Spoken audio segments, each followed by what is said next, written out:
Se está informando amplísimamente toda la semana y en las últimas horas y ayer en particular y hoy mismo todo lo que han aprobado en el Congreso mexicano. La Cámara de Diputados aprobó la reforma constitucional que, bueno, pues suma causales para anular elecciones y dentro de las causales pues está lo relacionado con intervención extranjera en elecciones, que pues habla de la posibilidad de que se anulen los comicios cuando se acredite que haya intromisión de entes de otros países, de gobiernos o de entes de otros países. Y bueno, pues al final de cuentas esta legislación se aprobó de esta manera, pero la legislación secundaria pues se retiró de la orden del día, como lo hemos presentado en el resumen inicial, para que se pueda abrir un diálogo para ver cómo se reglamenta tal cosa. Entonces se aprueba algo en donde no queda claro cómo va a estar la reglamentación secundaria, pero por lo pronto se ha aprobado algo que involucra la posibilidad de anular elecciones por intervención extranjera. Se le preguntó a la presidenta de México sobre el tema y esto dijo Claudia Sheinbaum el día de ayer.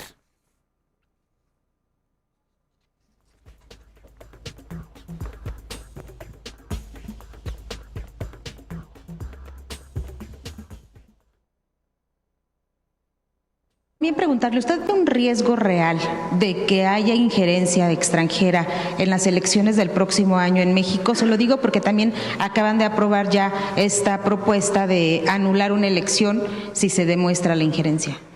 Bueno, ha habido financiamientos desde fuera. Se demostró en el caso de Mexicanos contra la Corrupción o por la corrupción, que fueron financiados por instituciones de Estados Unidos a través de la embajada, que de una u otra forma apoyaban a un candidato o a una candidata. Y en la circunstancia actual, con esta ofensiva que estamos viendo desde fuera, pues es importante que quede muy claro que en México decidimos los mexicanos. Ahora es importante que se regule. Entiendo que se regule es lo que sigue, pero por lo pronto lanzó este señalamiento en contra de Mexicanos contra la corrupción y la impunidad con esta pausa que hizo pues para buscar desacreditarlos y diciendo por la corrupción, todo lo que ha hecho López Obrador y que sigue siendo Claudia Sheinbaum respecto a esta organización que preside María Amparo Casar, a quien buscamos esta mañana para que nos diga pues qué piensa y qué responde Mexicanos contra la corrupción y la impunidad, que por cierto está cumpliendo 10 años. Felicidades, María Amparo, están cumpliendo 10 años de existir en este difícil panorama que han tenido en esta década. Y bueno, pues esto es el tema en este momento, la intervención extranjera, la anulación de elecciones, ustedes señalados por la presidenta. Buenos días y bienvenida, María Amparo, gracias por estar aquí.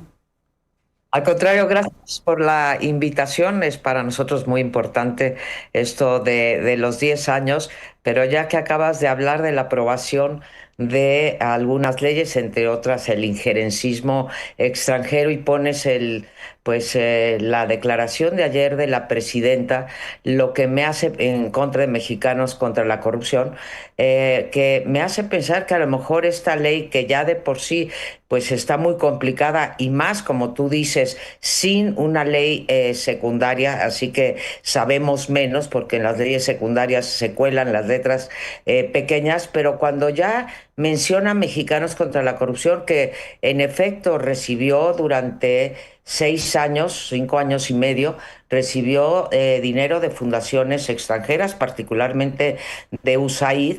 Ahora resulta que pues nosotros también vamos a pasar como un ente extranjero, un individuo, un grupo, una organización, porque se habla de todo eso.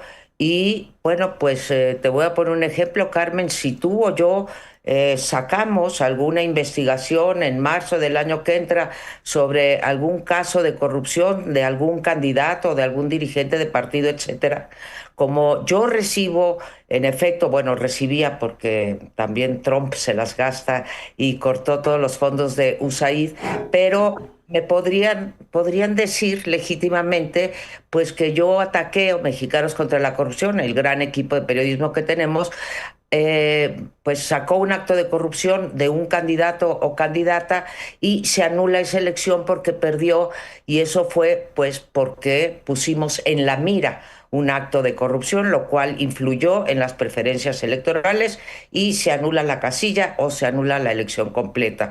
Entonces, bueno, pues ya estamos en un estado de indefensión y pues de censura, francamente, Carmen. Para efectos prácticos, entonces, bueno, el financiamiento de Estados Unidos fue el de USAID, que es una organización que, bueno, efectivamente dejó de existir, en pocas palabras, para efectos de financiamiento a nivel internacional. Es una organización que, si bien ha sido polémica históricamente, lo que sea, pero es una investigación, es una organización que dota de recursos, o ha dotado recursos históricamente a muchísimas instancias internacionales, incluido el gobierno de México, por cierto. Mayoritariamente al gobierno de México. Mira, la última vez creo ha bajado, porque ha bajado también el financiamiento de USAID. El principal receptor de recursos de esta agencia de asistencia internacional que conocemos como USAID, el principal receptor de fondos es precisamente el gobierno de México. En 21-22 solamente el 6% de los fondos de USAID iban a organizaciones de la sociedad civil. Así que, bueno, pues entonces veamos si Estados Unidos está interviniendo en la política gubernamental por recibir mayoritariamente el dinero de asistencia de Estados Unidos a México. Ni más ni menos, pues ahí está la mención que hizo Sheinbaum de ustedes en relación precisamente a lo que se abre, a la puerta que se abre por parte de Morena y del régimen, pues que va a ser muy interpretable todo. Hay una gran preocupación por estas reformas que se han hecho pues a la velocidad del rayo, y en pocas palabras están en el límite para poder aplicarse en el siguiente proceso electoral. Decía o dice hoy el diario Reforma que es un blindaje electoral lo que se está haciendo con estas reformas que se están aprobando de esta manera. En el caso de una causa adicional de nulidad posible, bueno, veremos qué pasa con la reglamentación, pero el propio Monreal, que fue el legislador que presentó esta iniciativa, pues ha dicho que debe abrirse la discusión, debe abrirse un proceso de discusión una vez que ya se aprobó la parte que ya se aprobó. Así que vamos en los tiempos trastocados.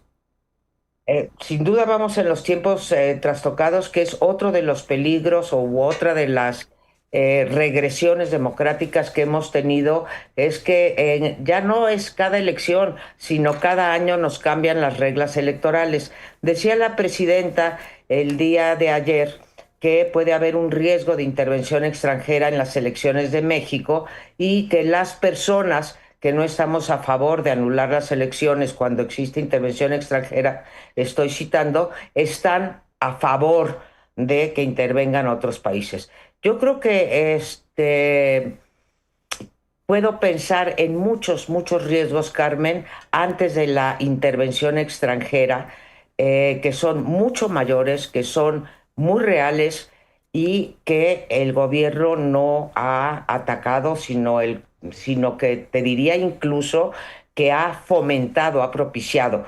Te menciono algunos: el uso clientelar de los programas sociales, el desvío de recursos públicos para comprar el voto, la captura del INE y del tribunal, los actos anticipados de campaña que ya hemos visto, que fue la marca de la casa también en el gobierno de López Obrador, los famosos acordeones, la mañanera misma, los servidores de la nación, la participación consentida del crimen organizado, todos esos riesgos, y hay muchos más, pero pues te menciono esto, el tiempo que tenemos no es infinito, te menciono estos, pues merecen mucho más la preocupación de el gobierno, del INE, de los legisladores, antes que esta cuestión que no sabemos qué es hacer intervención extranjera.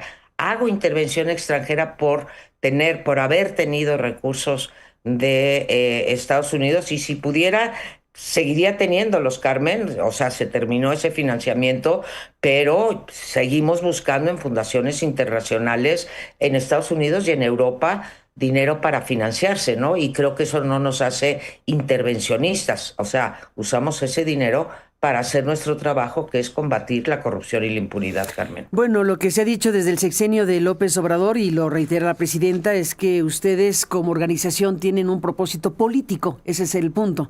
que su trasfondo, que como ahí estuvo Claudio X González, el empresario, que es una figura pues que ha sido opositora, que ha sido una figura crítica del gobierno anterior, de este, en fin.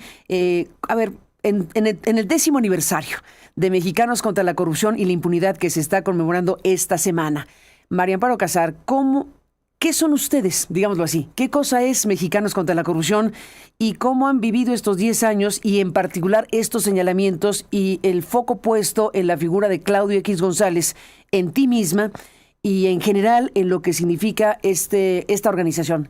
¿Qué cosas son ustedes? Mira, yo me siento muy orgullosa de que Claudio X González y yo hayamos dado con la idea de crear una organización que estuviera dedicada a analizar los costos, las manifestaciones y las consecuencias de la corrupción. Un día, en una plática con Claudio X González, dijo, oye, este es el segundo problema más importante para los mexicanos y sin embargo no tenemos una organización de la sociedad civil que esté dedicada precisamente a tratar de rebajar este problema de la corrupción, que bueno, tú lo tratas todos los días, Carmen, que es sistémico. Y nos dimos a la tarea de conseguir recursos, de hacer un proyecto. Aumentamos, originalmente era únicamente de investigación, digamos, académica u orientada a las políticas públicas, y decidimos muy acertadamente también incorporar el periodismo de investigación.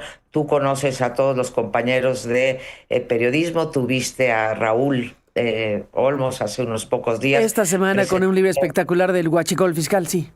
Espectacular, y que se nutre también pues de muchas de las investigaciones que él mismo dirigió desde la unidad de periodismo de investigación. La hicimos en el 2006 juntos, caminamos juntos 4 años y en un momento dado Claudio, que fue pues, la némesis de López Obrador, que como él dice, bueno, pues yo nunca he sido empresario, soy un hijo de empresarios, pero yo nunca he sido, fue fundador de Mexicanos Primero, etcétera, ¿sí? Bueno, a los 4 años Claudio consideró, por el momento en el que estaba el país, que no alcanzábamos a trabajar lo suficiente para poder erradicar la corrupción, y decidió pues participar en este esfuerzo que se llamó Va por México. Desgraciadamente eso no cabía dentro de la organización, no entraba a hacer política en nuestros estatutos, en nuestra declaración de principios, en nuestro objeto social, y Claudio se retiró de la organización. No tiene nada que ver, me gustaría que siguiera con nosotros, la verdad, porque contribuyó enormemente, pero él decidió otra vía, que es la de la política. Nosotros, y yo quedé encabezando la organización, decimos que nosotros no queríamos hacer política partidaria, Carmen, porque cuando tú hablas, bueno, pues hablas de política, y cuando uno habla de política o cuando uno escribe de política, pues en algún sentido hace política. Lo que no hacemos nosotros es política militante, política partidaria, y creo que nuestras investigaciones hablan de ello. Nosotros nacimos con Peña Nieto, fuimos también perseguidos durante el gobierno de Peña Nieto. Hay que decirlo claramente, cuando acabas de mencionar tú la estafa maestra, pero te puedo dar muchos ejemplos de gobernadores, los 2 Duarte, por ejemplo, Borge, en fin, hicimos investigación sobre las corruptelas que ocurrieron durante el gobierno de Peña Nieto. Y no fueron pocas, fueron más de 100 investigaciones que sacamos en esos 2 años y medio del gobierno de Peña Nieto, y por eso fuimos castigados de muy distintas maneras, pero particularmente a través de auditorías del SAT. Después, pues, llegó otro presidente y, bueno, pues el foco entra en quien ejerce los recursos de los impuestos de los mexicanos. Entonces, bueno, pues ahora el ente, como diría no habrá en la ley, más importante para investigar, pues es lo que pasa de cómo y cuánto gastan los recursos el sector público, la administración pública. Y bueno, pues tocó a Peña Nieto, ahora toca a Claudia Sheinbaum, y con todo no dejamos de investigar muchos actos de corrupción o redes de corrupción que se formaban en los partidos de oposición. Entonces, el PAN y el PRD y Morena, cuando estaba Peña Nieto, y ahora pues hemos sacado también muchas investigaciones sobre, por ejemplo, el Partido Verde, sobre el PRI, sobre el PAN en la Ciudad de México. En fin, sí, el foco está puesto más en quien tiene las riendas del gobierno, y sobre todo un gobierno, Carmen, que ha concentrado de la manera que ha concentrado el poder. Entonces, si estudias la corrupción en el poder legislativo, pues estás estudiando al gobierno de Claudia Sheinbaum o de López Obrador. Si estudias el poder judicial, te pasa lo mismo. Si estudias a los gobernadores, pues la mayoría son gobernadores de Morena. Entonces, bueno, pues sí, el foco cae más sobre personajes y redes de corrupción, pues como el huachicol fiscal, en donde están involucrados N dependencias de la administración pública o del gobierno actual, el gobierno de Claudia Sheinbaum. Bueno, en realidad fue el gobierno de Peña Nieto, pero esto sigue adelante. Estás en este 10º aniversario donde han ocurrido muchas cosas. Te pregunto y te tengo que preguntar sobre ti misma porque dentro de estos 10 años han ocurrido cosas muy fuertes como las acusaciones en tu contra con el asunto de la pensión de Pemex y todo lo que significó para ti una circunstancia muy compleja. En este punto de la historia, en este viernes 29 de mayo 2026, ¿en qué quedó esta parte en este recuento que estamos haciendo? Pues desgraciadamente, ahorita que decías que habían exonerado y que la fiscalía no había encontrado materia para el rector de la estafa maestra, yo sigo en la misma situación. Se abrieron en contra de mí 3 juicios: un juicio administrativo, un juicio civil y un juicio penal. Los 3 siguen abiertos. En octubre del año pasado se judicializó la carpeta penal, que es la más preocupante porque como es un delito grave, pues merece prisión preventiva, Carmen. Y cuando ya me habían citado por fin el 16 de diciembre para vincularme a proceso, pues ocurrió lo que ocurrió, pues tú lo sabes, me hiciste favor de reportarlo. Hubo una nota en La Jornada en donde decía que me habían citado ya en el reclusorio Oriente, y bueno, pues se armó un revuelo, y al día siguiente, esto fue el viernes 12, se abrió un revuelo y Ernestina Godoy, la fiscal, sacó 2 comunicados, en uno diciendo con toda la razón que ella no había judicializado el caso, que había sido el doctor Gertz Manero, y otro diciendo que retiraban la carpeta de investigación para ver si estaba integrada conforme a derecho. Así que yo sigo en las mismas, como estaba al principio, esperando que vuelva a judicializarse la carpeta, y peleando en tribunales administrativos y civiles la parte de la pensión de Pemex. Y bueno, pues mis hijos también, desgraciadamente, los involucraron en esto. Así que pues vivo aquí con la guillotina de que algún día se les ocurra. Pero bueno, ese es mi caso. Vamos a ver en qué culmina. Pero le Tú llamas sabes que... guillotina, María Amparo Casar, así lo ves, así lo vives. Le llamas guillotina, así lo ves, así lo vives. Sí, la verdad que, ¿para qué te engaño? Tú sabes que no he salido a los medios a victimizarme, ni mucho menos, pero sí lo vivo. Sí es fuerte tener una carpeta de investigación abierta por un delito grave que merece prisión preventiva. Entonces, pues sí. Ahora, de todas maneras, uno pues se acostumbra, vive, sigue haciendo su trabajo. Tú has visto que Mexicanos contra la Corrupción no ha bajado ni su nivel de producción, ni su nivel de exigencia, ni su nivel, creo, de relevancia.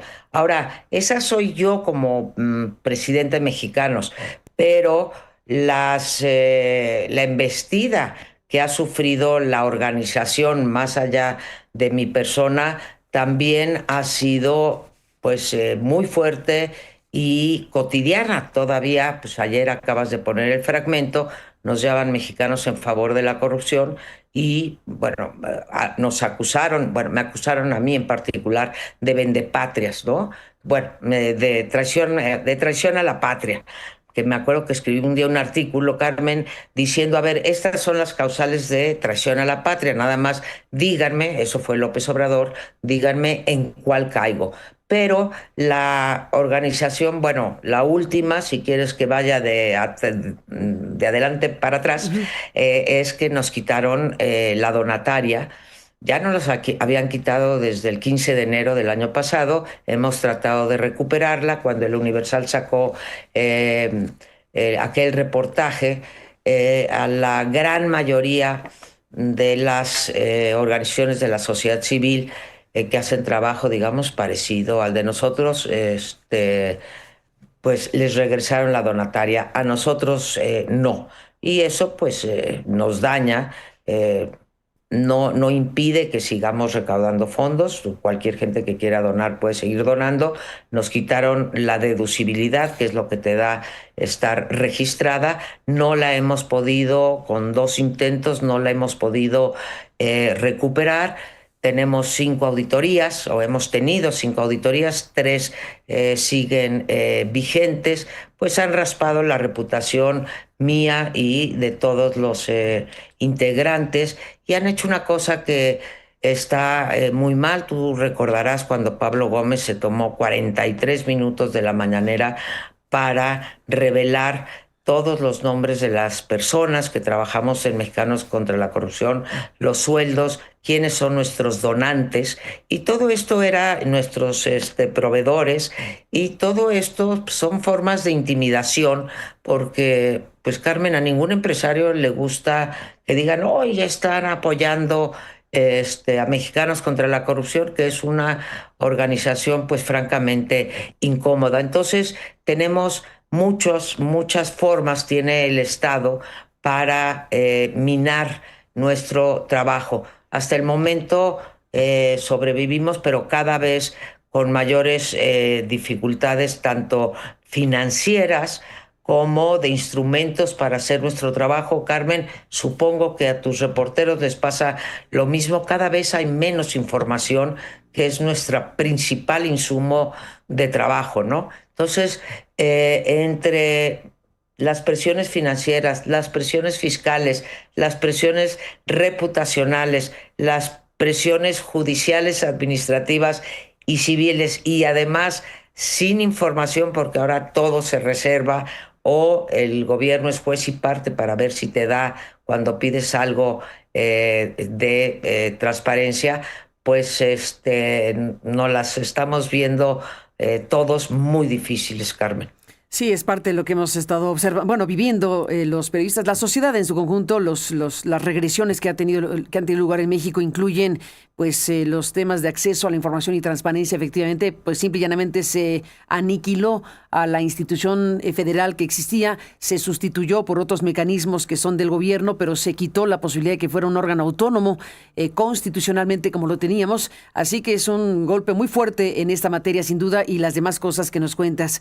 María Amparo Casar, pues estamos aquí escuchándote en este 10º aniversario de Mexicanos contra la Corrupción y la Impunidad. ¿Con qué te despides? ¿Qué mensaje nos dejas después de lo que nos has dicho?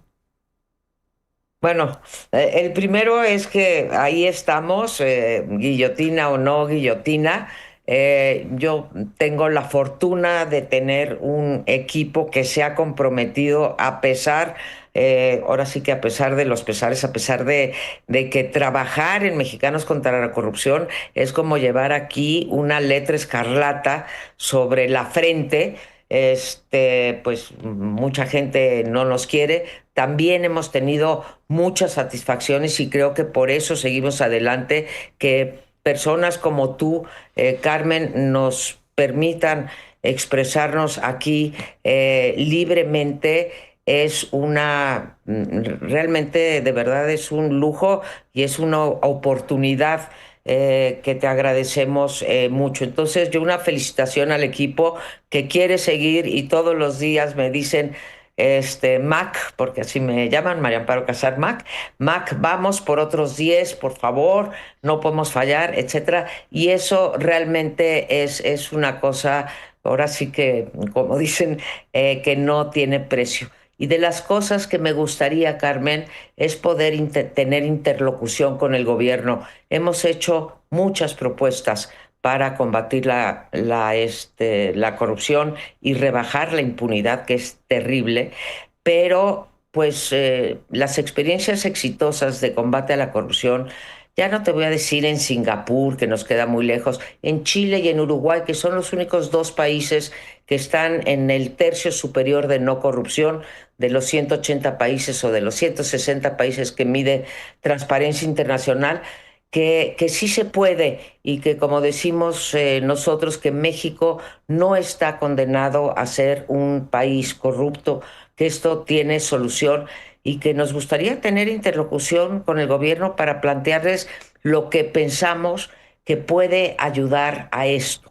Sí, eso es Eso con es lo que, ese sí. comentario me despido y agradeciéndote, pues, Oye, pues te agradezco yo a también ti, pero no te despidas del todo, porque no te despidas del todo, porque escuchándote, desde luego, déjame cerrar ahora sí la conversación con un punto muy relevante. Estamos, coincidirás conmigo, en un punto de quiebre, en un punto inédito de la relación México-Estados Unidos en materia de corrupción, en materia de acusaciones, en materia de procesamientos judiciales.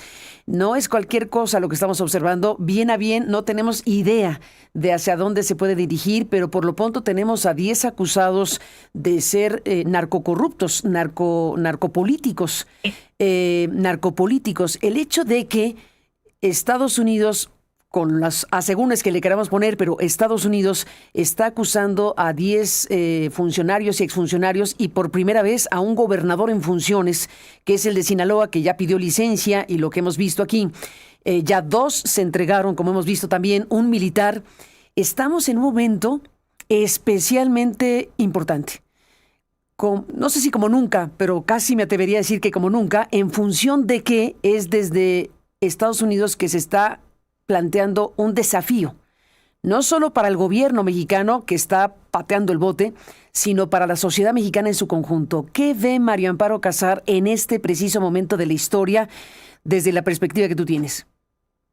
En primer lugar, veo con tristeza, creo honestamente que a Trump le da igual la democracia mexicana, ¿sí? Si capturan al INE y al tribunal o si concentraron el poder y tienen mayoría en la Cámara de manera ilegítima, en fin, le viene dando igual. No, Trump no está peleando por que tengamos un México más democrático, que no vaya a caer en lo que han caído algunas dictaduras de América Latina. Él está interesado en la parte del narcotráfico o de la narcopolítica.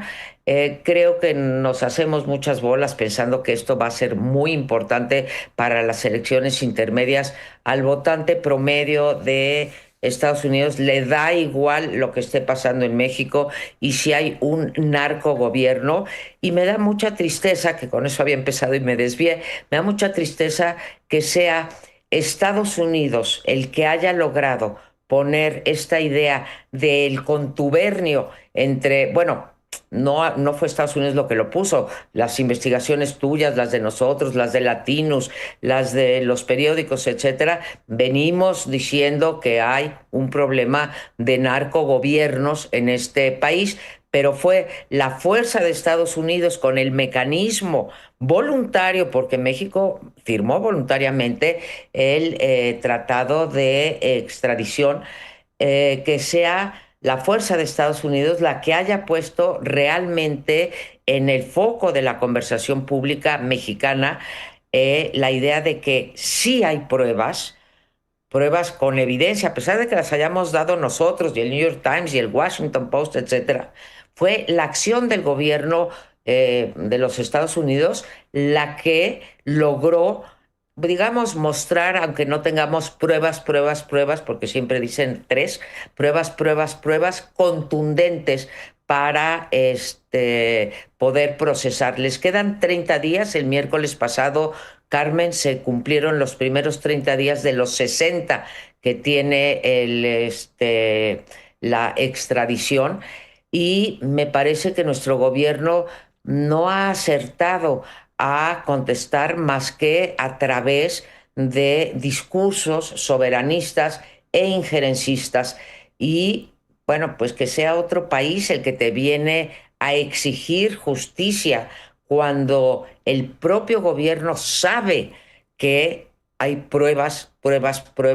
Me parece que tenerle que apostar a Estados Unidos para que después, si la famosa lista existe, pero aunque no exista la lista, hemos documentado cuántos integrantes del gobierno y de los estados están en la misma tesitura que Rocha Moya, Insunza y lo que se ha dado en llamar la pandilla de los 10 sinaloenses. Entonces, está estirando la cuerda. Creo el meeting del próximo domingo será un meeting ante Estados Unidos, anti-Trump, porque no queremos ver nuestra realidad. Y creo que ya llegó el momento, Carmen, en que la realidad no la están pudiendo, ni la realidad económica, ni la social, ni la política, la están pudiendo tapar con un discurso de soberanista, de que podemos solos y de que México resuelve sus problemas. Eso Bueno, es lo que, sí, lo que pienso, Carmen. lo que estás viendo, sí, sin duda el discurso es predecible, ¿no? Es predecible el mensaje de Claudia Sheinbaum del domingo,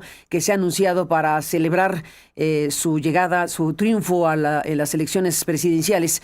Lo celebrará el régimen este domingo, como se ha anunciado. Pero ¿tú crees que va a ser anti-Trump? Va a ser soberanista y va a haber la palabra soberanía al infinito. Eso no hay duda. Ya lo hay y lo va a ver en el discurso como el eje principal. Pero tanto como anti-Trump, ¿lo ves? Mira, si no anti-Trump, antipolítica de Trump. Supongo que en su discurso cuidará, se colará alguna manta en contra de Trump, en su discurso cuidará las palabras, pero ya no sé si fue la de ayer o la de anteayer, que sí fue un discurso en contra de, ella dijo, algunas, no sé si fue la palabra entidades o instancias de Estados Unidos que están utilizando a México para propósitos electorales, y que ella advierte, ¿sí?, que no va a permitir que los Estados Unidos intervengan en la política interna. Entonces, sí creo que habrá un mensaje muy parecido al de la mañanera. Te digo, no recuerdo si fue ayer o anteayer, más bien creo que fue anteayer. Sí va a mencionar la palabra Estados Unidos, Carmen. Y yo lo que espero, porque además no quiero ningún tipo de intervención extranjera directa, ahí sí me encuentro con la presidenta, colaboración, pero colaboración en serio, no colaboración que conlleva tapar a Rocha Moya y compañía. Colaboración sí. Yo espero que Trump no haga una locura de poner como dicen, boots on the ground, poner no digas un pie, el dedo gordo del pie en México, porque, bueno, en primer lugar lo reprobaría Absolutamente. por convicción, y en segundo lugar esto daría una excusa a Claudia Sheinbaum para, pues ahora sí, que su discurso fuera efectivo en términos de un nacionalismo que tendría algún sustento en la realidad. Pero espero que Trump no cometa ese error, y espero que Trump siga, bueno, Trump, quien dice Trump, estoy hablando del Departamento de Justicia, etcétera. Espero que sigan con sus investigaciones, porque será la única manera, porque por más que las organizaciones, los institutos, por ejemplo, el Despacho de Litigio Estratégico, que ha impulsado muchas causas en contra de lo que sufren los ciudadanos por motivo del crimen organizado. Bueno, pues yo espero que nosotros lo seguiremos haciendo, los mexicanos, revelando estos nexos del crimen organizado contra con él y los gobiernos, pero pues parece ser que nosotros no tenemos la suficiente fuerza para llevar a la justicia los casos de corrupción que podemos revelar con evidencia, evidencia, evidencia. Y los Estados Unidos aparentemente sí. Me Pues parece, me duele como mexicana decir esto. Pues ni más ni menos me sumo porque efectivamente lo que querríamos es tener un Estado de derecho real, instituciones eficientes, instituciones que puedan procesar aquí mismo el conjunto de cosas que sabemos deben ser procesadas. Y mira tú, lo que está pasando en este momento es que vemos esta larguísima sesión del Congreso en donde vimos la presentación de de la licencia del senador Insunza. Y mira tú que nos estamos enterando que a las 3 de la mañana con 41 minutos de este viernes, pues dice que regresa a su escaño. Déjame recuperar este fragmento porque es parte de lo que está ocurriendo. Entre que va y viene, y en este caso, ¿qué significa? ¿Qué mensaje es este por parte de un senador morenista que está siendo acusado desde Estados Unidos de narcopolítico y que es lo que estamos aquí discutiendo? Déjame recuperar este momento donde Insunza pues está planteando el regreso a su escaño. Hago de su conocimiento que recibimos una comunicación suscrita por el senador Enrique Insunza Cázares, por el que se informa de su reincorporación a sus funciones legislativas a partir del 29 de mayo del año en curso. La Asamblea se da por enterada. Comuníquese a la... Pues, ¿qué decimos, María Amparo Casar?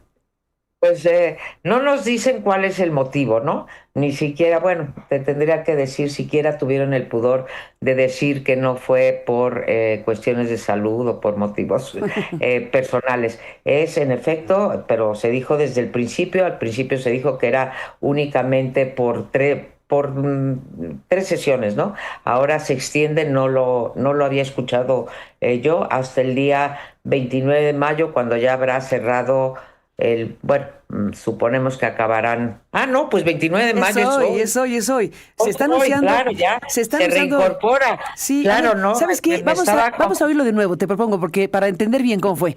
¿Lo podemos repetir? Disculpa, sí. Repetimos cómo es que se anunció por parte de Laura Itzel Castillo, la presidenta del Senado, este tema. Hago de su conocimiento que recibimos una comunicación suscrita por el senador Enrique Insunza Cázares, por el que se informa de su reincorporación a sus funciones legislativas a partir del 29 de mayo del año en curso. La Asamblea se da por enterada. La Asamblea y nosotros nos damos por enterado que regresa hoy. Sí. A partir de hoy. Pues, ¿qué clase de licencia fue esta? Con atención, una disculpa, Carmen, a ti. Al auditorio ya se reincorpora. Realmente no entendemos, bueno, yo no entiendo si se reincorpora hoy, que todavía tenemos sesión. Oye, María Amparo, la licencia, la licencia más corta de la historia. La más corta de la historia. La más corta de la historia. Duró ni un día, ¿no? Duró 10 horas, 12 horas. 12 horas. Supongo que ahora... va a correr el mismo riesgo que si no hubiera pedido esa licencia, que es el riesgo de que lo increpen en el propio pleno del Senado. Seguramente ocurrirá. Entonces, ¿por qué esos 2 días?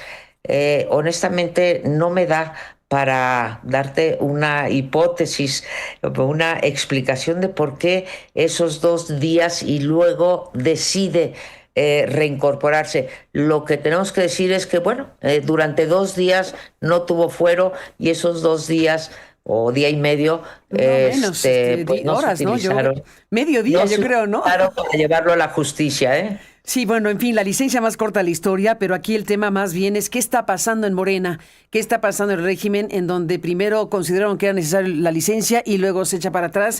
¿Qué están viendo y qué tipo de estrategias están diseñando? Porque no me imagino que va cada quien por su lado. Bueno, los que se entregaron probablemente sí, pero en el caso de los demás no sabemos exactamente si hay algún tipo de coordinación para saber qué hacer frente a sus respectivos casos. Pues te fallo, Carmen, sabes que no me gusta cuando no sé algo. No, no sabemos, estamos simplemente incorporando un dato informativo. Hay que cuestionar por qué esa licencia, si consideraron que era pedir la licencia, lo único que se me ocurre es que consideraron que era tanto como inculparse a sí mismo, o sea, o reconocer que está metido en este enjuague de narcogobierno sinaloense, y de repente dijeron esto se nos va a revertir, como fue el caso de Maru Campos, que se les revirtió de una manera espantosa. Todavía tienen mucho, digamos, mucho parque, porque están dispuestos a aventar el aparato del Estado completito, ¿no? Pero aquí deben de haber pensado que era contraproducente, es lo único que se me ocurre, Carmen. Pues sí, en sus cálculos eso debe haber pensado pues quien finalmente decidió regresar al Congreso. Y bueno, pues iremos viendo todo este momento que se está viviendo en México. Por lo pronto, pues gracias, María Amparo, por estar aquí con esta conversación en estos 10 años de Mexicanos contra la Corrupción y la Impunidad, y la mención que hizo de ustedes la presidenta de México en relación a que sí hay riesgos de intervención extranjera y fueron mencionados, y tú ya has pues expuesto tu postura al respecto. Gracias por estar aquí esta mañana. Al contrario a ti, yo quiero mandar un saludo a Alfredo Figueroa, porque no me los pierdo a ti, y Alfredo es un gran analista político. Es bueno, ¿no? Escucharlos conversar es realmente muy, no sé, me ilustra mucho, me genera ideas, etcétera. Bueno, a todo el equipo, pero bueno, le tengo una particular aprecio. aprecio a los comentarios, aprecio intelectual a Alfredo Figueroa. Pues muchísimas gracias, María Amparo Casar, por estar aquí. Seguiremos hablando, y por lo pronto, gracias por estar en el programa.